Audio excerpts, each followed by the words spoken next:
Welcome to the Banker Lamp. Please enjoy the video. You start by confirming you have administrator privileges and that the configuration app is closed. Once done, export profiles and copy any important config files to a safe location. This prevents accidental loss. Make sure you identify dependent services or background processes that rely on the app so you can stop them later. While you do this, write down key settings you might need to reapply. Now that prerequisites are done, proceed to Stop Services and open the System Uninstaller or Package Manager to begin removal. You should stop related services and kill lingering processes before removal. This avoids file lock errors. Then, run the System Uninstaller or the Package Manager command to remove the main application components.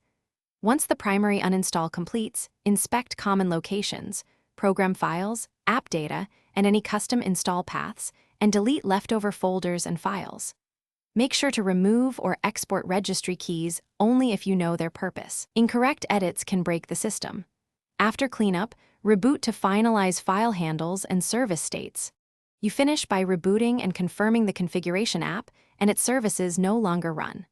Once restarted, verify dependent systems operate correctly and restore saved settings to alternative tools if needed. If you must reinstall later, keep your backups handy. If something goes wrong, check uninstall logs and Event Viewer for permission or file lock errors. Then repeat removal in safe mode to bypass active processes. As a final tip, make sure file ownership and permissions are correct before attempting manual deletions to avoid persistent. Thanks for watching. If this was helpful, leave a like and consider subscribing. See you next time.